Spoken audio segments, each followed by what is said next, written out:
মনোনয়ন আসবে যাবে, ধানের শীষকেই বিজয়ী করতে হবে ইশরাক হোসেন। জাতীয় সংসদ নির্বাচনকে সামনে রেখে ২৩৭টি আসনে সম্ভাব্য প্রার্থীদের তালিকা প্রকাশ করেছে বিএনপি। তালিকা ঘোষণার পর থেকেই দলীয় নেতাকর্মীদের মধ্যে দেখা দিয়েছে উচ্ছ্বাস ও উৎসবের আমেজ। দেশের বিভিন্ন অঞ্চলে সম্ভাব্য প্রার্থীদের সমর্থকরা আনন্দ মিছিল ও দোয়া মাহফিলে অংশ নিচ্ছেন। ঢাকা ১৬ আসনের সম্ভাব্য প্রার্থী আমিনুল হক মঙ্গলবার সকালে বিএনপির প্রতিষ্ঠাতা শহীদ রাষ্ট্রপতি জিয়াউর রহমানের সমাধিতে শ্রদ্ধা নিবেদন করেন। তিনি বলেন, রাজনীতিতে গুণগত পরিবর্তন আনতে চান এবং তারেক রহমানের নেতৃত্বে ঐক্যবদ্ধভাবে কাজ করবেন।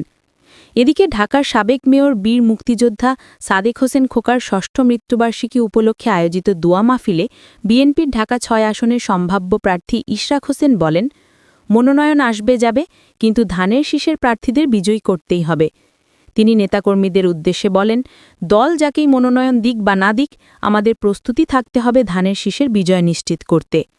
বিএনপি চেয়ারপারসনের উপদেষ্টা আব্দুস সালাম জানান, এখন দলের একমাত্র কাজ প্রত্যেক প্রার্থীকে বিজয়ী করা এবং তারেক রহমানের হাতকে শক্তিশালী করা।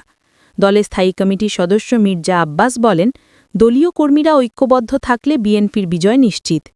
তিনি অভিযোগ করেন, সরকার রাতের ভোটের মতো ষড়যন্ত্র করে দুটি দলকে জেতানোর চেষ্টা করছে। তার ভাষায়, এই সরকার দুটি দলের উপর নির্ভরশীল। একটি তাদের নিজস্ব সৃষ্ট দল, আর একটি পুরনো দল। তবে জনগণ এবার দেশপ্রেমিক দল বিএনপিকেই ভোট দেবে।